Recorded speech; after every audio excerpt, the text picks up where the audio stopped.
సోదరీ సోదరులారా, క్రీస్తునందు ఆనందిస్తున్నారా? క్రీస్తు కోసం జీవిస్తున్నారా? మనం దేవుని కుటుంబానికి చెంది ఉన్నాము. దేవుడు తన కుటుంబంలోకి నిన్ను నన్ను చేర్చుకున్నాడంటే అది కేవలం ఆయన కృపే. క్రీస్తు శరీరంలో నీకు నాకు ఒక అవయవమై ఉండే భాగ్యం లభించింది అంటే అది దేవుని కృపకాక మరేమిటి? క్రైస్తవ విశ్వాసి ఎప్పుడూ ఒంటరిగా ఉండడు. అతడు క్రీస్తు శరీరంలో ఒక భాగమైపోతాడు. దేవుడు మనల్ని అంగీకరించటమే ఒక గొప్ప సంఘటన.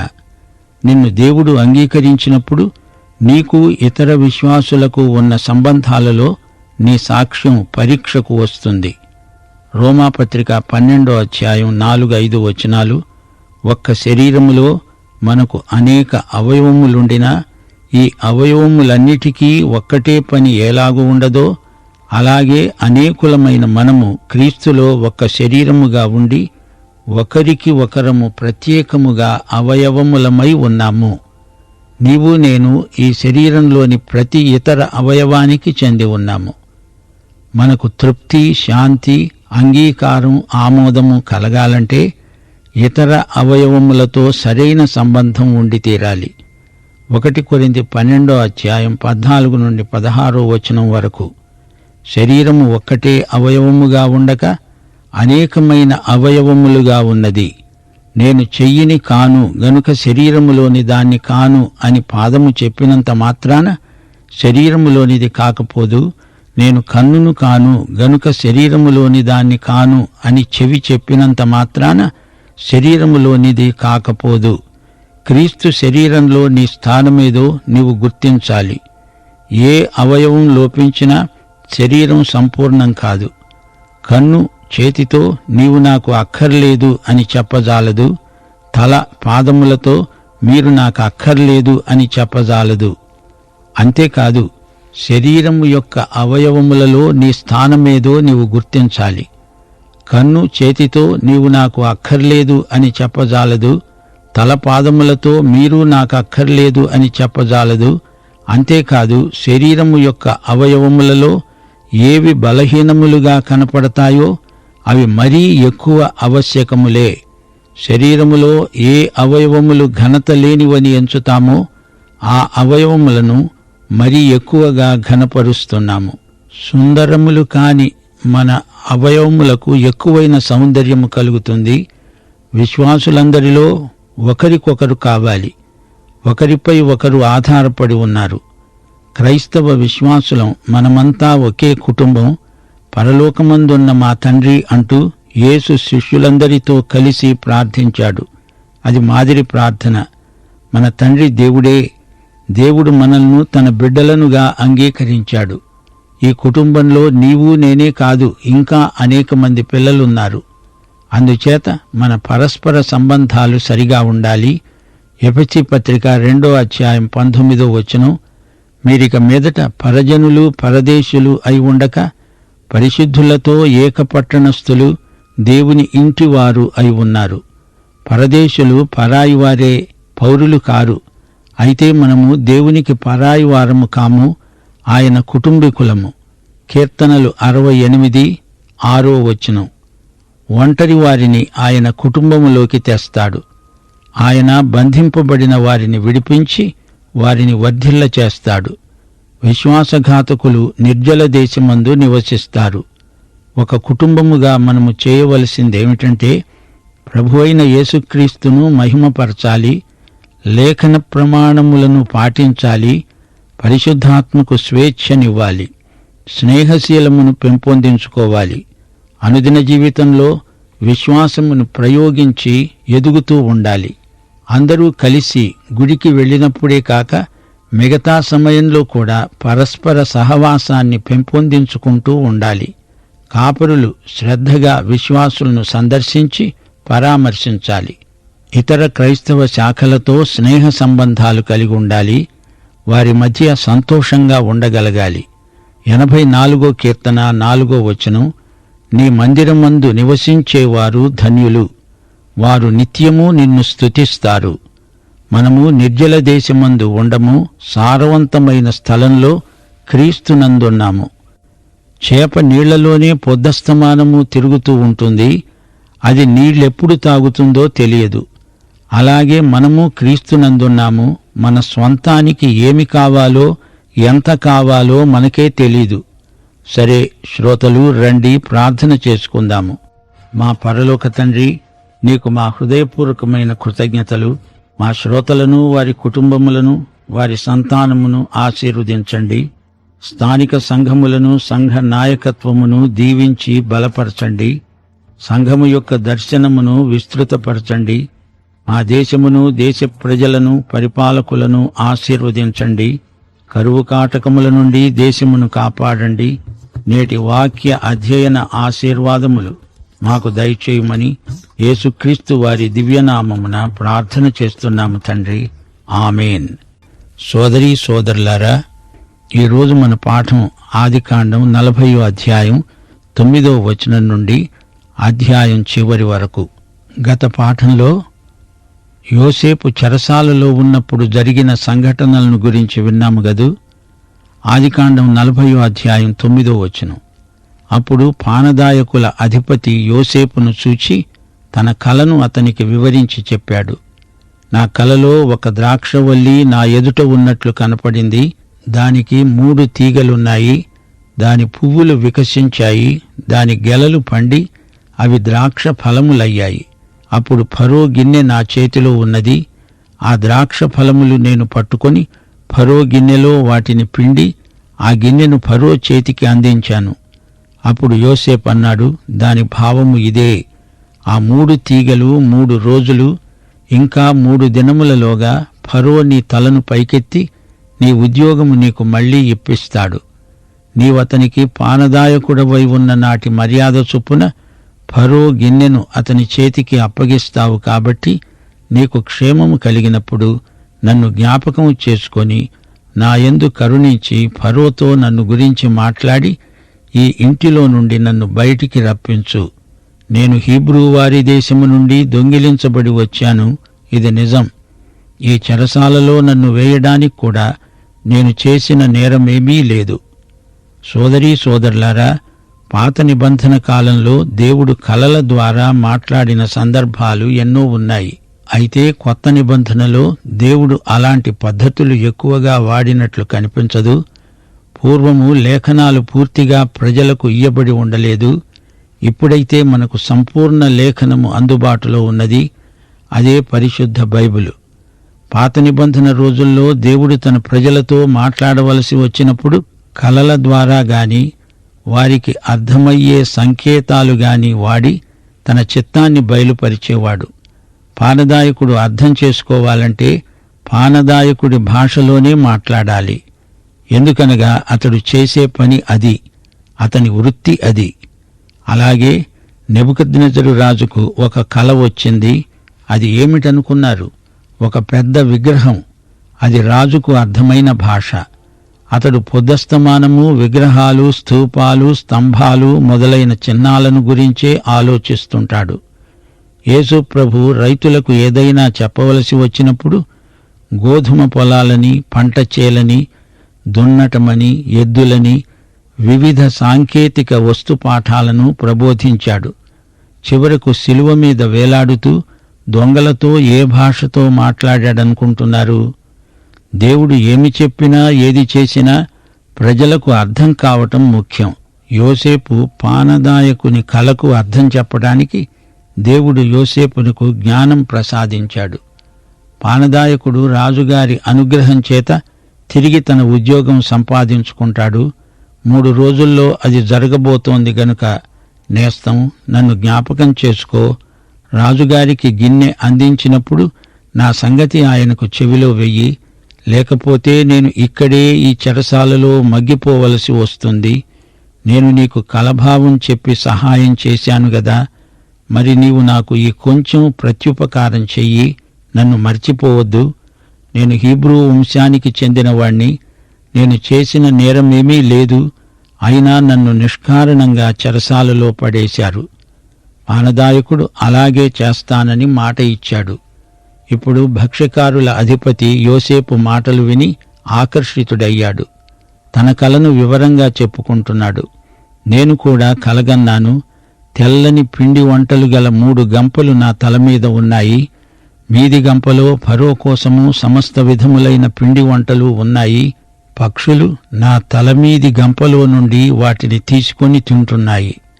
అందుకు యోసేపు అన్నాడు, దాని భావమిదే, ఆ 3 గంపలు 3 దినములను సూచిస్తున్నాయి. ఇంకా 3 దినముల్లోగా ఫరో నీ మీద నుండి నీ తలను పైకెత్తి మాను మీద నిన్ను వేలాడదీయిస్తాడు. అప్పుడు పక్షులు నీ మీద వ్రాలి నీ మాంసము తినివేస్తాయి. భక్ష్యకారుని కల అతనికి భక్ష్యాల భాషలోనే దేవుడు చెప్పిన మాట.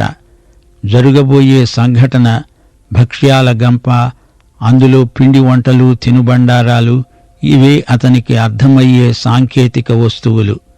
పానదాయకునికి మంచి కలే వచ్చింది గాని భక్ష్యకారుని కల పీడకల. అతని తల ఎగిరిపోతుంది. 3 రోజుల్లో అతనికి ఉరిశిక్ష విధించబడుతుంది. ఆకాశపక్షులు వచ్చి అతని మాంసాన్ని పీక్కు తింటాయి. 3వ రోజున ఏమి జరిగిందంటే, ఆ రోజు ఫరో జన్మదినం, తన పుట్టినరోజు కాబట్టి ఫరో తన సేవకులందరికీ విందు చేయించి వారి నడుమ పానదాయకుని తలను, భక్ష్యకారుని తలను పైకెత్తి పానదాయకుని ఉద్యోగం మరల అతనికిచ్చాడు గనుక అతడు ఫరో చేతికి గిన్నె అందించాడు. యోసేపు చెప్పినట్లే భక్ష్యకారుడికి ఉరిశిక్ష పడింది.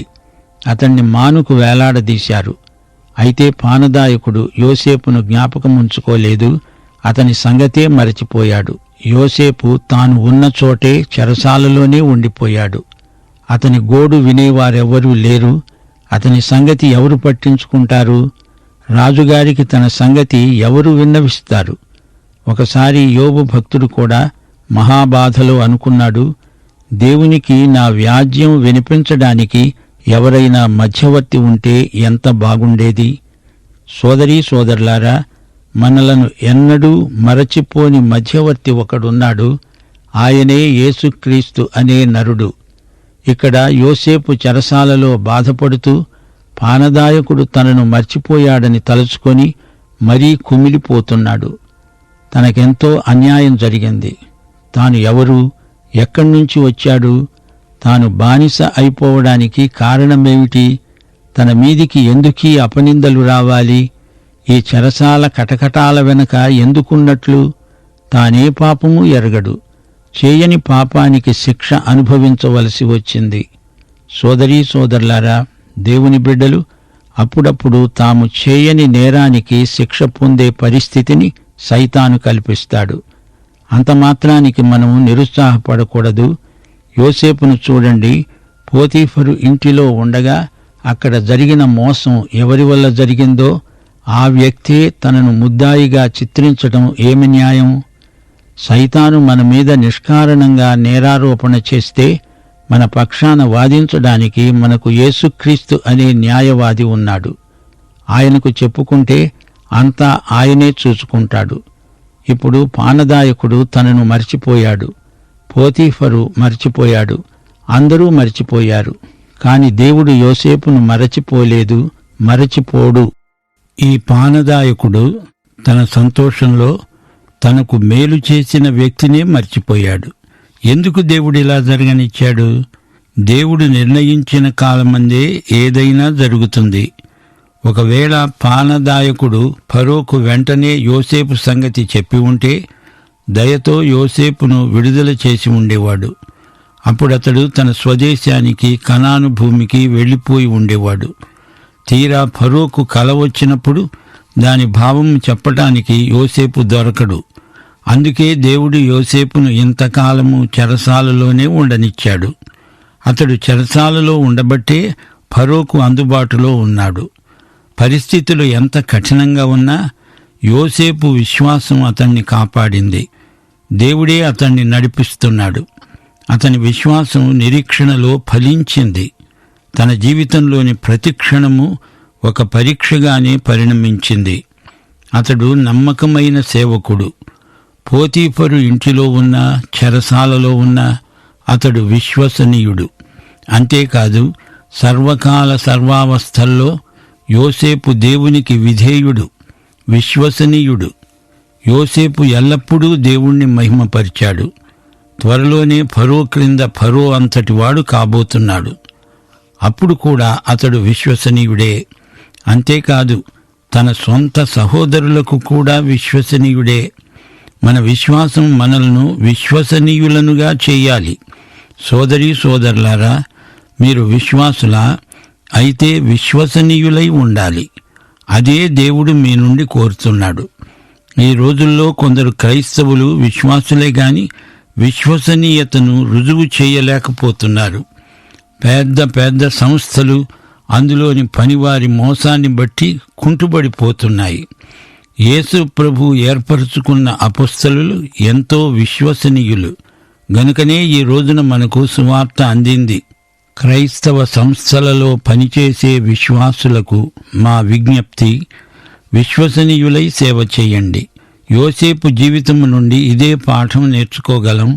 నమ్మకమైన సేవకుల నిమిత్తం దేవునికి ఎంతో కృతజ్ఞతలు. యోసేపు జీవితంలో మరో రహస్యం ఉంది. అతనికి భవిష్యత్తును గురించి ఆందోళన లేదు. అతడు నిరాశావాది కాడు. కష్టనష్టాలలో, ఇబ్బందులలో అతడు అధైర్యపడలేదు. ఇతరులను సానుభూతితో అర్థం చేసుకోగలిగిన మంచి మనస్సు యోసేపుది. పానదాయకునితో, భక్ష్యకారునితో యోసేపు ఎంతో స్నేహంగా మాట్లాడాడు. అందరితో కలిసి మెలిసి ఉంటాడు. తన సొంత సోదరులతో ఎంతో అవగాహనతో మాట్లాడాడు. యోసేపు వినయ విధేయతలు గల వ్యక్తి. తాను సాధించిన విజయాలన్నిటికీ దేవునికి అతడు కృతజ్ఞుడు. దీనికంతటికీ రహస్యమేమిటంటే అతడు గొప్ప విశ్వాసి. అతని విశ్వాసము వర్ధమానమైనది, ప్రగతిశీలమైనది.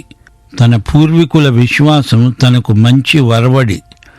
అబ్రహాముకున్న విశ్వాసము యోసేపులో కూడా ఉంది. పనిచేసింది, సత్ఫలితాలనిచ్చింది. అతని విజయము విశ్వాసమే. 1 యోహాను 5:4 దేవుని మూలముగా పుట్టిన వారందరూ లోకాన్ని జయిస్తారు. లోకాన్ని జయించిన విజయము మన విశ్వాసమే. సోదరీ సోదరులారా, వ్యాధులతో, బాధలలో, ఇబ్బందుల కొలిమిలో కుమిలిపోతున్న నా ప్రియ సోదరీ సోదరులారా, వినండి. ఎట్టి పరిస్థితులలోనూ దేవుడు తన బిడ్డలను మరచిపోడు. ఆయనకు మనమంటే ఎంతో శ్రద్ధ, ఎంతో ఆసక్తి. నీవు దేవుని బిడ్డవైతే సమస్తము నీ మేలు కోసమే సమకూడి జరిగేటట్లు దేవుడు చేయగలడు. నీవు తప్పు చేస్తే నీ తండ్రికి నిన్ను శిక్షించే హక్కున్నది.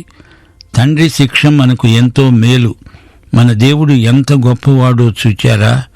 ఆయనకే మహిమా ప్రభావాలు యుగయుగాలకు చెల్లునుగాక. ఇప్పుడు మనం 41వ అధ్యాయంలోకి వస్తున్నాము. ఈ అధ్యాయంలో యోసేపు పరిస్థితులు మెరుగయ్యాయి. గత అధ్యాయంలో యోసేపు ఎంతో కృంగిపోయి ఉన్నాడు. అయినా దేవుని చిత్తం అతనిలో ఆ విధంగా నెరవేరుతూ ఉన్నట్లు మనం గ్రహించాము. దేవుని వేలి కదలికకు అనుగుణంగా మన జీవితంలోని ప్రతి సంఘటన జరుగుతుందని మనం నమ్మాలి. ఇప్పుడు మనం వినబోయే ఈ అధ్యాయంలో యోసేపు విడుదల, ఫరో కళ వివరాలు, యోసేపును వరించిన ఉన్నత పదవి మనం చూడబోతున్నాము. యోసేపు ఆసెనతు అనే స్త్రీని పెళ్లాడతాడు. ఈమె ఒక యాజకుని కుమార్తె. మనష్షే, ఎఫ్రాయిము వీరిద్దరూ యోసేపు సంతానం. యోసేపు జీవితంలో దేవుని హస్తం అడుగడుగునా కనిపిస్తూ ఉన్నది. తన బాధలలో, ఒంటరితనంలో, నిరాశలో దేవుడు తనకు తోడై ఉన్నాడని యోసేపు ఎన్నడూ మరిచిపోలేదు. అతడి సౌశీల్యము సానబెట్టిన వజ్రమై అంతకంతకు ప్రకాశించింది. ఆత్మఫలాలు యోసేపులో సమృద్ధిగా పండాయి. రోమాపత్రిక 5:3 ప్రకారం శ్రమ ఓర్పును, ఓర్పు పరీక్షను, పరీక్ష నిరీక్షణను కలుగచేస్తాయని ఎరిగి శ్రమల యందు అతిశయపడాలి. ఇందులో సిగ్గుపడాల్సినది ఏమీ లేదు. యోసేపు ఫరో దగ్గరికి తేబడ్డాడు. ఈ ఫరో ఒక అన్యుడు. దానియేలు కూడా ఇలాగే అన్యుడైన రాజు ఎదటికి తేబడినట్లు మనం వాక్యంలో వింటున్నాం. యోసేపు, దానియేలు వీరిద్దరూ కలలకు అర్థం చెప్పగలిగిన దైవజ్ఞులే. ఈ అధ్యాయం ముగింపులో గొప్ప కరువు వస్తుంది. దానిని బట్టి యాకోబు కుటుంబమంతా కనాను దేశాన్ని విడిచిపెట్టి ఈజిప్టుకు వెళ్ళిపోవటం జరుగుతుంది. కనానీయుల అవినీతి ప్రవర్తన, వారి కుసంస్కృతి ప్రభావం యాకోబు కుటుంబం మీద పడకుండా దేవుడు ఈ విధంగా వారిని కాపాడాడు. ఇది మనం గ్రహించి తీరాలి. దేవుని సంకల్పం విచిత్రమైనది, మార్మికమైనది. తన బిడ్డల క్షేమం దృష్ట్యా దేవుడు ఎన్నెన్నో కఠిన పరిస్థితులు కల్పిస్తాడు. యోసేపు జీవితమంతా యేసు ప్రభు జీవితానికి ముందు గుర్తుగా మనకు కనిపించడం ఒక విశేషం. ఫరోకు కలలు వచ్చాయి. చెరసాలలో ఉండగా యోసేపును దేవుడు ఆశీర్వదించాడు. 2 ఏళ్లు గడిచాయి. ఫరో ఒక కలగన్నాడు. అందులో ఫరో ఏటి దగ్గర ఉన్నట్లు కనిపించింది. ఏటిలో నుండి పైకి వస్తూ 7 ఆవులు కనిపించాయి. అవి చూడడానికి అందమైనవి, బలిసినవి. అవి జమ్ములో మేస్తున్నాయి. ఆ తరువాత చూడడానికి వికారమై చిక్కిపోయిన మరి 7 ఆవులు నీటిలో నుండి పైకి వస్తూ ఏటి ఒడ్డున ఉన్న ఆవుల దగ్గరే నిలిచాయి. వికారమై చిక్కిపోయిన ఆవులు అందమై బలిసిన ఆవులను తినివేస్తున్నాయి. అంతలో ఫరోకు మెలకువ వచ్చింది. గమనించాలి, 2 సంవత్సరాల తరువాత యోసేపు చెరసాలలో నుండి బయటికి వచ్చే అవకాశాన్ని దేవుడు కల్పిస్తున్నాడు. ఫరో కల చాలా విచిత్రమైంది. కలలో ఆవులు కనపడుతున్నాయి. 7 ఆవులు బక్క చిక్కిపోయినవి, మరి 7 ఆవులు బలిసినవి. చిక్కిపోయిన ఆవులు బలిసిన ఆవులను తినేస్తున్నాయి. ఫరో మళ్లీ నిద్రపోయాడు.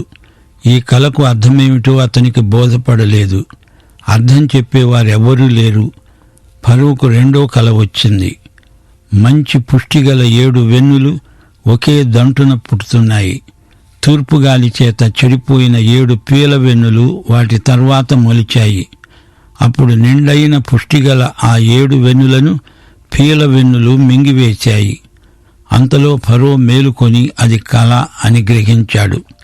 తెల్లవారినప్పుడు అతడి మనస్సు కలవరపడింది. ఈజిప్టులోని శకునగాండ్రను అందరినీ, అక్కడి విద్వాంసులనందరినీ పిలువనంపి ఫరో తన కలలను వివరించి చెప్పాడు. గాని వారెవ్వరూ ఆ కలల భావం ఫరోకు తెలియజేయలేకపోయారు. అప్పుడు పానదాయకునికి యోసేపు సంగతి జ్ఞాపకం వచ్చింది. అతడు ఫరో దగ్గరే నిలిచి ఉంటాడు. అతనికి ఏది కావాలంటే అది తెచ్చి సరఫరా చేస్తాడు. అతనికి మనస్సులో ఎంతో బాధ అనిపించింది. ఇంతకాలం తను ఎందుకు యోసేపు సంగతి మర్చిపోయాడు? పెద్ద పొరపాటే జరిగింది. అయినా ఇదంతా దేవుని చిత్తములో భాగమే.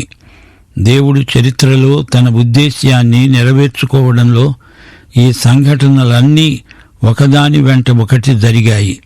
ఎందుకు అనే దానికి జవాబు మనకు దొరకదు. వెంటనే పానదాయకుడు తన అనుభవాలు ఫరోకు విన్నవించుకుంటున్నాడు.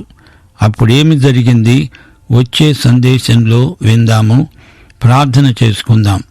పరిశుద్ధ దేవా తండ్రి, నీకు మా హృదయపూర్వకమైన కృతజ్ఞతాస్తుతులు. నేటి సందేశం మా ఆత్మలకు ఎంతో మేలు చేసింది. జీవితంలో జరిగే ప్రతి సంఘటన నీ చిత్తం ప్రకారమే, నీ నిర్ణయం చొప్పుననే జరుగుతుంది అని విశ్వాసులు గ్రహించాలని మేము నేర్చుకుంటున్నాము. నేటి వాక్యం ద్వారా మమ్మలను బలపరిచినందుకు మీకు వందనములు సమర్పిస్తూ యేసుక్రీస్తు వారి దివ్యనామమున ప్రార్థన చేస్తున్నాము తండ్రి, ఆమేన్. మన ప్రభు అయిన యేసుక్రీస్తు వారి దివ్య కృప, తండ్రి అయిన దేవుని పరమ ప్రేమ, పరిశుద్ధాత్మ యొక్క అన్యోన్య సహవాసము, సమాధానము, సంతోషము, సహాయము మనకందరికీ నిత్యత్వము పర్యంతము తోడై ఉండునుగాక. ఆమేన్.